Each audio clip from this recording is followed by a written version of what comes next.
Nous sommes actuellement en train de faire face à des situations assez particulières et je ne parle pas que du marché crypto-monnaie, je parle vraiment de la planète entière. On a en numéro 1 la Russie qui envahit l'Ukraine, qui bombarde de grandes villes ukrainiennes. Numéro 2, le Parlement européen qui vise à abolir le Bitcoin d'ici 2025, donc à punir, à bannir le Bitcoin d'ici 2025. Et numéro 3, on a le marché US et presque tous les marchés qui petit à petit commencent vraiment à corriger et faire une jambe baissière supplémentaire assez importante. Tout le monde a peur. Tout le monde se dit que c'est le moment de vendre, que ça y est, on capitule. Et pourtant, malgré ici, j'ai envie de dire le ciel qui tombe sur la tête, vous allez voir avec moi dans cette émission que c'est le pire moment pour vous de vendre. On va voir ça ensemble, on va voir pourquoi. Évidemment, je vais vous donner chaque explication, je vais vous expliquer exactement les raisons pour lesquelles ici, le Bitcoin n'est pas en train de marquer un top. Au contraire, on se rapproche bel et bien du bottom, donc du point bas de marché. Donc si vous avez encaissé toute cette correction, restez bien dans cette émission. Hello à toute la team Logique, ravi de vous retrouver dans cette nouvelle analyse du marché crypto-monnaie. On est aujourd'hui le jeudi 24 février 2022 et il est 14h41 à l'heure à laquelle je tourne cette vidéo. Alors je pense que vous attendez tous et toutes cette vidéo, donc ça y est, je vous la sors. Que se passe-t-il sur le marché crypto-monnaie? On a encore eu une jambe baissière supplémentaire, on a encore de la peur, on a encore des cascades de liquidation.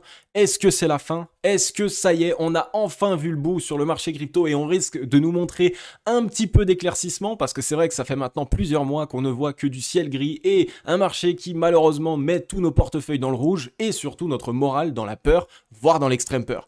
Sur le Scalpex Index, un Crypto Fear and Greed dans la peur 23, donc on est non loin de l'extrême peur et on n'a pas encore retranscrit la correction qui a eu lieu cette nuit. Vous le savez, cet indicateur a 24 heures de retard, donc je peux vous le dire, demain on ouvrira le marché ici dans l'extrême peur, peut-être dans le 18, voire même moins, avec évidemment toute la pression économique et politique qu'il peut y avoir ces derniers temps. Et là encore, vous le savez maintenant, quand on arrive dans l'extrême peur, c'est un premier signal de bottom pour le Bitcoin, pour le marché crypto-monnaie. Généralement, dans l'extrême peur, on pose des bottoms, donc des points bas de marché pour trouver un rebond, et dans l'extrême joie on pose des tops. On a un social index sur up, mais là toujours bloqué comme d'habitude, un market order flow en recherche neutre presque d'achat, des murs de vente qui s'empilent, quelques murs d'achat. Il est 14h42, donc non loin ici de l'ouverture de la session américaine, et donc pour cette raison pour l'instant il n'y a pas encore énormément de volatilité. On est en train d'essayer de mettre en place une petite structure de bottom, on va voir ça ensemble de plus proche. Donc le marché US pourrait en fait directement avoir entre les mains la structure de bottom pour essayer de nous relancer. Est-ce que la correction que nous avons fait nous a fait quitter des points clés? Alors oui, techniquement, évidemment, on a quitté la zone des 40 000 $, on a quitté la zone des 38 000 $, deux zones qui avaient été très compliquées, on a eu du mal à les passer et malheureusement, on les a franchis de l'autre côté de manière très simple et ça, c'est sûr que c'est pas un bon signal. On a mis en place ce M-Top, donc là encore, pour l'instant, au vu des dispositions de M-Top qu'on met en place, on reste dans une dynamique baissière en 4 heures, ça, il n'y a pas de question, vous le voyez maintenant sur le Bitcoin. Par contre, la bonne nouvelle, c'est qu'on est ici toujours au-dessus du précédent bottom qui lui était au 33 399. On est venu faire une clôture au 34 869 $. Donc un bottom plus haut que le précédent, ça c'est un bon signal. Et je vous avais parlé de cette structure qu'on est en train ici d'initier. On voit un double creux ascendant qui est en train de se mettre en place. Donc oui, si on trouve un rebond ici sur cette zone et qu'on arrive enfin surtout, et ça c'est vraiment le signal qu'il faut attendre avant de se dire ok on est reparti, surtout qu'on arrive à venir faire un nouveau top. Donc il faut absolument qu'on trouve un rebond et qu'on aille clôturer au-dessus des 39 329 $. Si on fait ça, là on peut pourquoi pas essayer de récupérer la tendance et de se remettre dans une dynamique haussière. Pour l'instant ce n'est pas le cas les amis, ne me faites pas dire ce que je n'ai pas dit. Pour l'instant on reste dans une dynamique baissière en 4 heures et aussi en daily, donc je vous l'ai déjà montré dans les vidéos précédentes. On est en train de montrer ici une certaine résilience sous cette zone, donc ici on voit que la mèche a été immédiatement rachetée, donc la zone des 34 855, 35 000 $ est totalement rachetée pour l'instant de la part des acheteurs. Il va falloir qu'on aille voir ensemble sur les graphiques, est-ce que c'est la smart money qui est en train d'essayer de racheter ce rebond ou est-ce que c'est des kamikazes qui achètent avec beaucoup de levier? Et vous le savez, quand il y a des kamikazes qui achètent avec beaucoup de levier, on continue malheureusement à partir dans cette dynamique baissière. Donc on va aller voir ça tout de suite ensemble sur les graphiques, mais avant ça on va aller se faire quelques news. La team Logique, je vous rappelle qu'on se retrouve dans une vidéo par jour, donc 7 vidéos par semaine sur la chaîne de Crypto Logique, donc sur ma chaîne. N'hésitez pas à nous rejoindre, abonnez-vous, activez la cloche, c'est totalement totalement gratuit. Ça vous prend 3 petites secondes, mais surtout, ça va vous permettre d'être au courant tous les jours, au quotidien, de ce qu'il se passe sur le Bitcoin, sur le marché crypto-monnaie. Et surtout, vous le savez, ce que vous kiffez le plus, je vous mets en avant des projets qui sont de superbes dispositions pour réaliser les meilleurs profits possibles. Donc rejoignez la grande team Logic, c'est totalement gratuit et vous le savez, pour vous remercier de tout ce que vous faites au quotidien, pour les 13 700 membres que nous sommes déjà. Vraiment, merci pour ce que vous faites, merci pour votre fidélité, merci pour tout la team, vous êtes vraiment les meilleurs.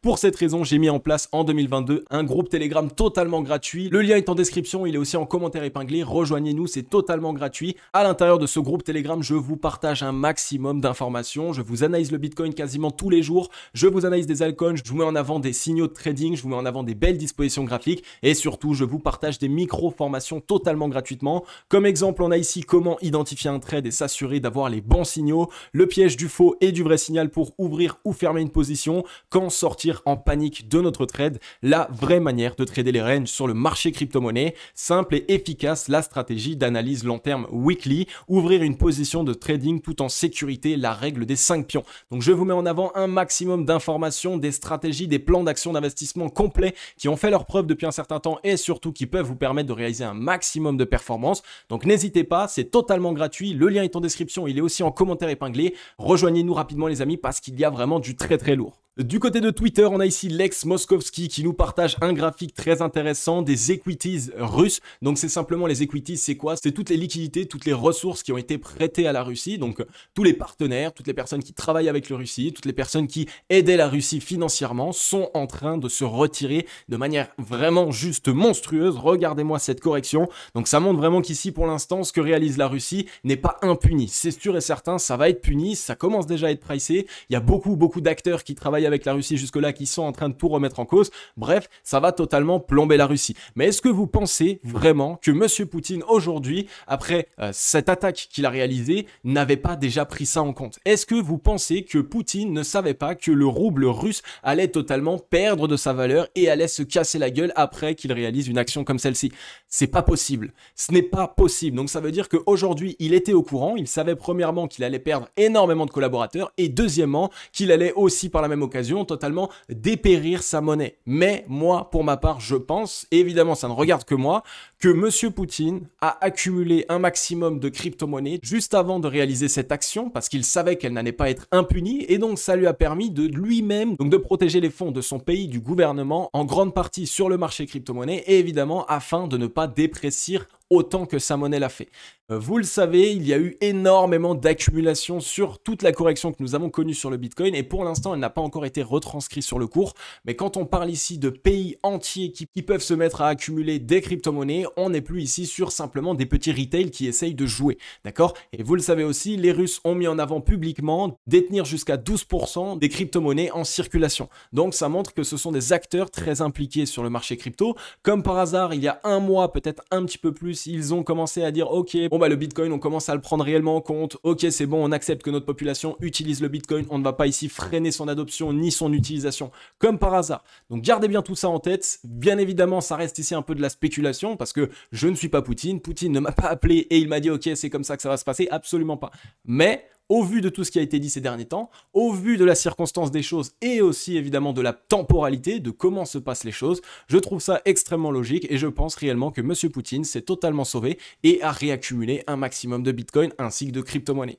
Ok la team logique, nous voilà ici sur le plus intéressant, évidemment Papa Bitcoin qui nous fait tellement peur et n'hésitez pas à mettre un gros like et un gros commentaire si vous avez flippé ce matin quand vous vous êtes levé. Je vous avoue moi aussi avoir été pris de court sur cette jambe baissière supplémentaire qui cette nuit a été très importante, nous a encore emmené plus loin que là où nous étions déjà et donc oui, évidemment on flippe, évidemment économiquement, politiquement parlant, il y a plein de choses qui se passent qui font flipper totalement, donc c'est vraiment sur ça qu'il va falloir qu'on reste prudent et maintenant on va regarder quelle zone, est-ce qu'on a quitté des zones clés ou est-ce que ça a été peut-être une jambe baissière pour créer de la peur. C'est exactement ce qu'on va analyser ensemble. Alors comme vous le voyez, le Bitcoin de toute façon a réalisé ici ce M-top. Donc le M-top a été validé, on est venu marquer l'arrêt ici sur l'objectif qui était ici au 36 930 $, 3 jours ici de consolidation et une jambe baissière supplémentaire. Pour l'instant, je vous avais parlé ici de cette zone entre les 0,618 et les 0,786 de Fibonacci, qui est une zone de rechargement acheteuse entre les 37 879 et les 35 701 $. Je vous avais dit qu'il faut absolument qu'en daily, on ne clôture pas en dessous. Si on fait des mèches, que ça soit au-dessus ou en dessous, j'en ai rien à faire. Mais par contre, en daily, il faut absolument qu'on clôture au-dessus. Pour l'instant, on est en train de ravaler la mèche petit à petit, donc il va falloir continuer sur cette lancée. Il faut qu'on clôture daily ici au-dessus des 35 701 $. On voit que la mèche, elle n'a pas été anodine là non plus, elle est vraiment repassée ici sous les précédents bottoms. Donc on est allé nettoyer les longues, on est allé liquider. Donc soit on a vraiment voulu créer de la peur, donc cette jambe baissière là, c'était encore vraiment pour exploser le marché et faire en sorte de faire capituler un maximum de personnes, soit on s'est rendu compte que ici il y a eu trop d'euphorie, trop de levier et donc qu'il a fallu aller liquider, que les waves se sont dit bon bah au lieu ici de renvoyer le prix comme on le pensait, finalement, on a encore pas mal d'argent à aller chercher ici chez les longues, donc peut-être que les longues ont été trop euphoriques. Après, attention, vous le savez, je vous ai passé ces derniers temps les fundings, et les fundings étaient totalement négatifs. Donc ça ne montrait pas ici que le marché dans sa globalité reprenait de l'euphorie et réessayait ici d'acheter du Bitcoin à levier. Donc évidemment, les waves avaient la possibilité de venir franchir cette zone et de nous renvoyer à la hausse, mais elles se sont dit, bon bah écoute, au vu de la situation dans laquelle on est, au vu de la situation dans laquelle toute la population est actuellement, et même les investisseurs crypto-monnaies, eh bien on va encore faire de la peur. Il y a des guerres qui arrivent, il y a de la régulation très forte qui arrive, il y a vraiment pas mal de news qui vraiment, moralement pour un investisseur font très mal. Mais vous le savez pour ma part, lorsque comme par hasard, toutes les mauvaises news arrivent au même moment, je trouve ça un peu gros, je trouve ça un peu bizarre, et à ce moment-là, je regarde ici d'un œil assez avisé qui veut dire que j'utilise la psychologie inversée. Cette psychologie inversée, je vous ai fait une vidéo, elle s'affiche juste ici, ça vous explique totalement comment est-ce qu'il faut penser sur le marché crypto et comment est-ce qu'on essaye de vous faire caca dans le cerveau. Je suis désolé d'employer ce mot un peu gamin, j'ai envie de dire, mais c'est réel, c'est comme ça que ça se fait. Les médias aujourd'hui, elles viennent faire leurs besoins dans vos cerveaux.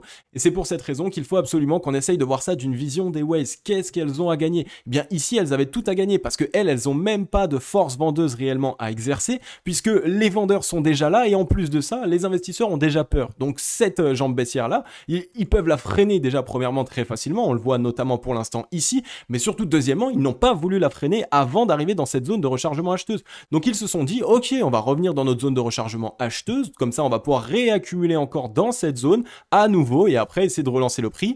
Ici, on a racheté toutes les positions des mecs qui ont eu totalement peur, qui ont panic sell, et donc nous on peut essayer de relancer le prix, et en plus de ça, la majorité c'est que de la smart money qui sera du coup dans le train, et la plupart des investisseurs débutants, eh bien ils vont rentrer bien plus tard lorsqu'on sera vraiment reparti et qu'on aura cette fois-ci des bonnes news. Alors pourquoi est-ce qu'on n'a pas forcément de mauvais signaux actuellement? Bah comme je vous l'ai dit, on est en train de sauver la clôture, donc la clôture ici plus haute que le précédent bottom peut nous permettre ici d'avoir une belle relance haussière, mais évidemment maintenant on attend de voir cette clôture daily, il va falloir la surveiller un maximum. On a toujours ici un gros double creux ascendant qui est en train de s'initier, il est très propre d'ailleurs. La zone, la ligne de coup sera les 44 833 $, donc c'est cette zone qu'il va falloir attendre qu'on casse. Et évidemment les amis, ne cherchez pas à FOMO, ce n'est pas le moment d'acheter. Par contre, ce n'est pas le moment de vendre non plus, parce que comme vous le voyez, on revient ici d'une correction très importante, d'accord? Donc on revient déjà ici d'une très grosse correction. Est-ce que vous voulez ici vendre potentiellement un bottom? Lorsqu'on investit, même si on veut short, même si on est hodler et qu'on commence juste à paniquer et qu'on veut vendre, il faut essayer de vendre dans des bonnes zones. Ici, si on voulait vendre, les amis, ce serait soit sur les 0,382, donc le retour des 0,382 et le rejet. Là, évidemment, ce serait un bon moment pour essayer de vendre, ou alors sur le rebond ici, lorsqu'on revient ici chercher la zone de rechargement vendeuse. Là, ici, si vous vouliez vendre et qu'on voit qu'on commence à marquer un M-top, par exemple ici, là, oui, on peut vendre. Mais là, pour l'instant, le gros du mouvement baissier a déjà été fait. Donc, si vous n'êtes pas encore sorti du marché, eh bien ce serait assez pas bête, mais ce serait dommage, j'ai envie de dire, de venir vendre ici potentiellement un bottom, simplement parce que vous avez paniqué, alors que techniquement, ce niveau, on y était déjà ici il y a quelques mois et vous n'aviez pas vendu. Vous voyez un petit peu ce que je veux dire? Donc gardez bien tout ça en tête. Je ne vous dis pas de FOMO, bien au contraire, ce que j'étais en train de vous expliquer, c'est que avant de pouvoir revalider réellement une structure haussière et donc une récupération de dynamique haussière sur le Bitcoin, il va falloir attendre la cassure en daily. Je vous le répète, vraiment les amis, attendez la clôture daily au-dessus des 44 880 $ environ. surveillons. Dès lors qu'on aura une clôture daily au-dessus, là à ce moment-là, on aura cassé la ligne de coup et donc le double creux ascendant pourra ici s'initier et nous ramener aux 51 907 $ normalement, voire même plus évidemment par la suite puisque ça nous permettrait d'avoir enfin cette dynamique haussière.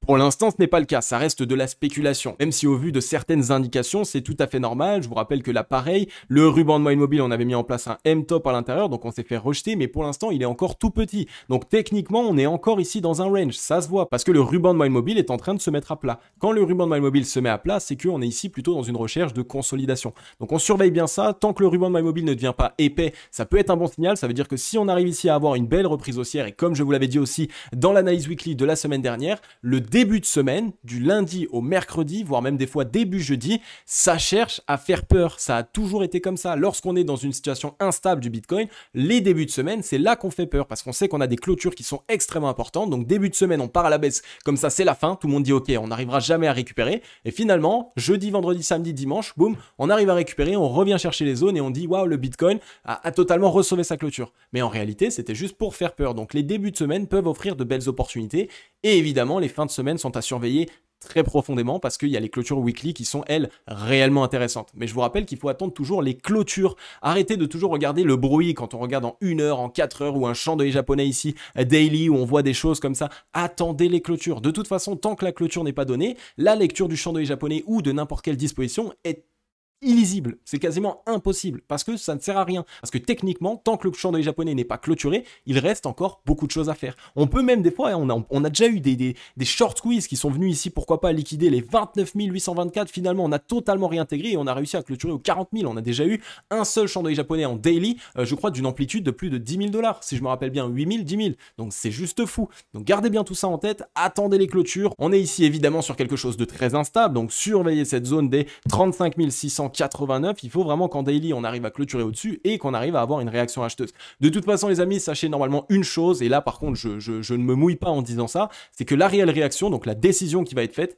nous sera donnée d'ici fin de semaine maximum. Donc ça veut dire qu'on ne va plus encore avoir des semaines et des semaines où on ne sait pas quoi faire. Je pense que là, d'ici les 3-4 prochains jours, on va avoir la décision. Ça va être soit un très gros mouvement ici comme ça, soit on fait un fake et là on se fait totalement défoncer et malheureusement c'est la fin.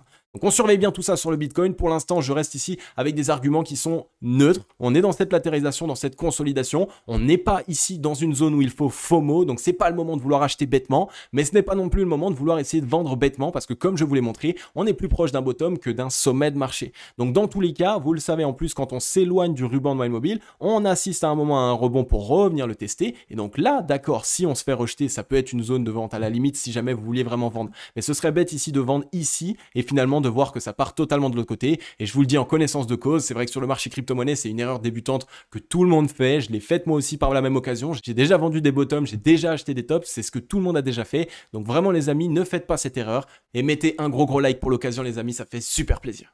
Nous voilà ici sur Ethereum. Ethereum, c'est vrai qu'on le passe plus forcément très souvent ces derniers temps parce qu'il est latent. J'ai envie de dire que de toute façon, la répercussion de ce que fait le Bitcoin arrive sur Ethereum. Donc quand on analyse Bitcoin, c'est comme si on analysait Ethereum. Donc on a aussi mis en place ici ce M-top sur une zone clé au-dessus ici d'un bull flag qu'on avait cassé à la hausse. Donc pareil, mauvais signal. On revient tester une zone de support très long terme entre les 2463 et les 2321. On fait une petite mèche ici, on le voit, sous le précédent bottom. Donc pareil que Bitcoin, on vient liquider. Maintenant, la clôture daily va être nécessaire. Je vous rappelle de vous mettre en droite si vous n'arrivez pas à voir. Il nous faut vraiment une clôture daily au-dessus des 2406 $. Donc au-dessus ici de ce précédent bottom. Si on n'a pas de clôture daily au-dessus, attention, ça peut être un mauvais signal et il y a la possibilité de faire quelque chose comme ça avant seulement essayer de se relancer sur Ethereum. Donc il faut quand même qu'on garde tout ça en tête. Ethereum, c'est pas parce que il est très corrélé au Bitcoin que si Bitcoin part à la hausse demain, Ethereum va le suivre forcément. Donc pour l'instant, on reste plutôt prudent sur ça. Je vous avoue que là, c'est un petit peu brouillon sur le MACD. Donc je vais vous supprimer tout ça. Sur le MACD, c'est un petit peu plus propre que sur le Bitcoin parce que là, on a quand même une petite divergence haussière qui se met en place. Donc ça pourrait nous permettre ici d'initier le double creux ascendant, tandis que sur le Bitcoin, on ne l'a pas encore. Donc on surveille bien tout ça, c'est plutôt un bon signal. On voit qu'ici, la correction n'a pas été initiée par les vendeurs réellement, mais elle a été initiée par la panique et surtout par la suite du mouvement que le Bitcoin a réalisé. Parce que vous le savez, le Bitcoin, lorsqu'il réalise un mouvement, c'est une boule de neige qui est lancée. C'est-à-dire que s'il fait un mouvement baissier, il va entraîner avec lui quasiment tous les altcoins. Et inversement, s'il fait un mouvement haussier, à un moment donné, par exemple, s'il commence à consolider après un mouvement haussier, là, il y apparaît cet effet boule de neige, le marché crypto-monnaie dans sa globalité le suit et donc réalise de belles performances. Donc sur Ethereum, on surveille bien tout ça. Là, pareil, divergence haussière, on était reparti bien bas et ici sur cette deuxième jambe baissière, qui nous a permis de nous ramener exactement au même niveau que précédemment, eh bien on n'a vraiment pas beaucoup de force vendeuse qui a été utilisée, donc là pareil c'est plutôt un bon signal, M-top au-dessus des 50, maintenant évidemment le rebond, ce qui va se passer c'est qu'on va avoir un rebond et les 50 de RSI vont faire office deux fois, c'est-à-dire que si on vient les casser à la hausse, c'est bon pour nous, normalement on viendra les valider et on repart à la hausse, et donc à ce moment là ça montre que les acheteurs récupèrent la main et donc on réinverse cette tendance, cette dynamique baissière à court terme. Par contre si on vient juste la tester et qu'on se fait rejeter, alors là les amis attention, ça pue, parce que normalement sur un double creux ascendant ici, c'est la deuxième jambe ici qui met du mouvement, qui envoie le réel dynamisme, qui envoie réellement la force acheteuse, donc pour pouvoir après aller liquider tous les shorts. Donc normalement c'est ici qu'on doit avoir une réaction, le réel short squeeze qu'on attend tous, il devrait se mettre en place ici si jamais évidemment le marché interprète ainsi. Par contre si on vient juste faire ça et que là on se fait rejeter, je vous l'ai dit les amis, il n'y a plus lieu d'hésitation, ça veut dire que là on ne peut plus hésiter, on ne peut plus ici se dire ok on est aussi on va peut-être faire un double creux, non là il n'y a pas la possibilité, sur ce double creux ascendant c'est vraiment le short squeeze, il faut aller taper les shorts ou alors malheureusement on va se faire défoncer et on risque ici de rentrer en bear market. Je vous ai partagé aujourd'hui sur Twitter la Bitcoin dominance et d'ailleurs si vous n'avez pas encore rejoint la Team Logic sur Twitter, n'hésitez pas, je vous l'affiche juste ici le Twitter de la Team Logic. Rejoignez-nous, on est quasiment 1000 membres et surtout je vous partage un maximum d'informations sur Twitter. Je vais surtout être de plus en plus actif, donc n'hésitez pas les amis, rejoignez-nous. Donc on voit que la Bitcoin dominance, elle, à contrario du Bitcoin, est dans une belle disposition. On a ici ce V-bottom qui a permis ici par la suite de consolider sous une zone de résistance clé et on est en train de repartir. Donc ça c'est un très bon signal, ça peut être ici une espèce de tas-séance qui s'est mise en place. Donc boum, ici et là on essaye de repartir, donc c'est plutôt un bon signal, on surveille bien ça, on a un double creux ascendant ici pareil, sous une zone de résistance clé des 43% que je vous avais parlé, réaction immédiatement acheteuse, donc on voit que la Bitcoin dominance repart, donc c'est vraiment le Bitcoin que tout le monde regarde, alors que à l'inverse le Bitcoin corrige. Vous voyez un petit peu le consensus, le lapsus, la Bitcoin dominance c'est un indicateur qui peut nous montrer plusieurs semaines à l'avance que la smart money, donc le gros argent, le gros flux d'argent, se déplace vers le Bitcoin ou non. D'accord? Donc là, on est bien en train de se déplacer vers le Bitcoin et on voit que là, à l'inverse du Bitcoin, depuis le 5 janvier 2022, on est ici sur des dispositions haussières. Donc ça fait plusieurs mois maintenant qu'il y a vraiment une reprise de la Bitcoin dominance qui n'est pas encore retranscrite sur le cours, mais ça montre bien que la smart money est en train de réaccumuler du Bitcoin au détriment des altcoins. Et ça aussi, je vous l'explique depuis un certain temps, le Bitcoin et le marché crypto-monnaie fonctionnent par cycle. Lorsque on est dans un cycle haussier, on a le Bitcoin qui part à la hausse, puis ensuite il se met à consolider, puis on a les big caps, les small caps, les mid caps, d'accord? Et là, vous l'avez vu ces derniers temps, c'était les mid caps qui explosaient. Donc tout ce qui est Dogecoin, Shiba, EOS, etc., etc. Mais, vous le savez aussi, lorsque les shitcoins ont explosé, de l'autre côté, une fois qu'ils ont fini d'exploser, on a la rotation de secteur. Et le prochain secteur, après les shitcoins, c'est le Bitcoin. Parce que je vous le répète, on a Bitcoin, Big Caps, Mid Caps, Small Caps. Et ensuite Bitcoin, Big Caps, Mid Caps, Small Caps. D'accord? Gardez bien tout ça en tête. Donc là, ici, on a plutôt un bon signal sur la Bitcoin dominance en termes d'analyse graphique. Là, pareil, ici, on a un double creux ascendant non loin des 50. On a retesté la demande. On est en train peut-être de mettre en place une épaule, tête-épaule inversée qu'on pourrait voir ici de cette manière. Donc ça peut là aussi être un bon signal pour aller à l'assaut des 70 de RSI. Donc là, pareil, on voit qu'on peut avoir un bon signal sur la Bitcoin dominance qui nous montre donc que la smart money est en train de réaccumuler du Bitcoin et que Papa Bitcoin est en train de vouloir reprendre son trône à court terme, peut-être même moyen terme. Et je vous l'explique aussi, le Bitcoin en corrigeant ne veut pas dire qu'il perd de sa force. Ça veut simplement dire qu'il peut aussi vouloir pendant un certain temps chercher à défoncer les altcoins. Parce que la première chose qui est rachetée par les investisseurs qui sont un peu foufous, c'est les altcoins. Donc ils vont aller acheter des altcoins à levier. Et donc pour les punir, on fait corriger le Bitcoin. Mais de l'autre côté, on peut très bien réaccumuler un max de Bitcoin, on fait corriger petit à petit les altcoins, on prend des profits, ils font peut-être des pump and dump, etc. Vous le savez, les waves, elles font beaucoup d'argent de plein de manières différentes. Et donc après, à ce moment-là, ça permet de réinvestir les gains directement, les profits immédiatement dans Papa Bitcoin. Donc surveillez bien tout ça, on a plutôt des bons signaux. Là aussi, le MACD, vous le voyez, double creux ascendant sous la zone de neutralité. Donc vraiment une belle reprise, encore une belle possibilité de hausse ici. On pourrait aller rechercher, comme je vous l'ai dit la dernière fois, la zone des 46-47% sur la Bitcoin dominance, zone qui dans le passé nous a déjà bien rejeté de plusieurs reprises. Donc on va voir maintenant si on arrive dans cette zone, est-ce qu'on va réussir à la récupérer ou est-ce qu'on va simplement se faire rejeter une fois de plus et réaliser exactement la même chose qu'on a fait dans le passé. C'est des choses qu'il va falloir qu'on garde en tête, qu'il va falloir qu'on surveille au quotidien. Donc n'hésitez pas à vous abonner et à activer la cloche si ce n'est pas encore fait les amis, comme ça vous allez pouvoir être au courant de toutes les vidéos qui sortent et je vous rappelle, c'est une vidéo par jour.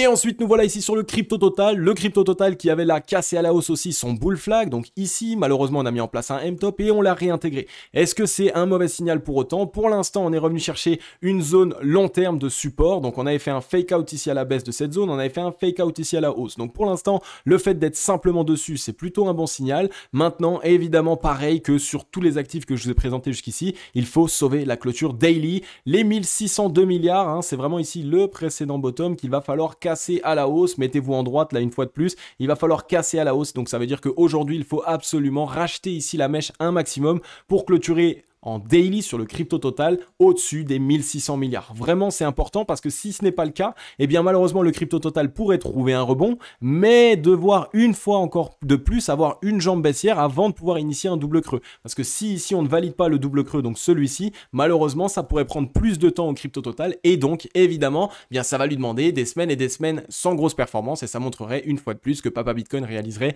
de très belles performances, peut-être au détriment des altcoins là encore. On a une belle divergence haussière qui se met en place sur le MACD, donc là pareil c'est un bon signal, un double creux ascendant, donc pareil, là on a aussi un Crypto Total qui est en train de se recharger, on allait faire peut-être la dernière jambe baissière, vous le voyez ici, un double creux ascendant qu'on a validé, deuxième double creux ascendant avec une jambe baissière vraiment de frayeur, on est revenu plutôt bas, donc vraiment surveillez bien tout ça, ça peut ici nous avoir permis d'avoir sorti un maximum de short, d'avoir fait tout ce qu'il fallait pour pouvoir punir les personnes qui avaient trop d'euphorie, d'avoir sorti aussi un maximum d'investisseurs parce que les Waze en ce moment et surtout les gros acteurs, on parle ici des grands millionnaires, grands milliardaires cherchent à accumuler des crypto-monnaies et donc leur but c'est de faire sortir les personnes comme nous, les gens du peuple, pour pouvoir en accumuler un maximum sur des taux et des zones raisonnables. Donc gardez bien tout ça en tête, on est ici revenu chercher un point bas, s'il est racheté ça montre une fois de plus que la smart money cherche à avoir un Bitcoin qui repart plus haut et là comme je vous l'ai dit les amis, cette fin de semaine risque d'être décisive et je peux vous le dire, on va avoir du gros combat, on va avoir beaucoup de volatilité. Ok la team logique, j'en ai fini avec cette émission. Comme d'habitude, j'espère qu'elle vous aura plu un maximum. J'espère que vous avez pu comprendre ce qu'il se passe sur le Bitcoin, mais aussi sur le marché crypto-monnaie dans sa globalité. Alors, dans cette émission, vous l'avez vu, je vous ai expliqué la raison pour laquelle ce n'est pas votre moment de vendre. Ça veut dire que nous ne sommes pas ici sur une zone de vente qui va être optimale. Vous allez vendre le pire moment. Ça veut dire le moment où vous venez de vous faire défoncer, vous vendez ce moment-là. Mais vous le savez, généralement, quand on se fait défoncer, on assiste toujours à un rebond pour tester la demande et surtout pour que les vendeurs puissent essayer de récupérer de la force. Donc, c'est sur ce rebond à la limite qu'il faut essayer de trouver une position de vente. Mais ce n'est pas ici lorsqu'on vient de se faire défoncer. Donc, gardez bien tout ça en tête. Je sais que ça fait peur. Je sais que ça fait un certain temps qu'on dit que ça va partir et que finalement ça ne part pas, mais pour l'instant on garde les zones clés. Si on garde ces zones clés, je peux vous assurer que normalement dans ces 3 prochains jours, on devrait avoir la réelle décision, au maximum la semaine prochaine, mais je peux vous dire que la réelle décision risque d'arriver soon, très rapidement. Donc les amis, merci pour tout ce que vous faites au quotidien, pour vos likes, vos partages, vos commentaires, vos mails, vos messages Instagram, bref, pour tout le soutien, vous êtes vraiment au top. Vous le savez, je vais rester à vos côtés tous les jours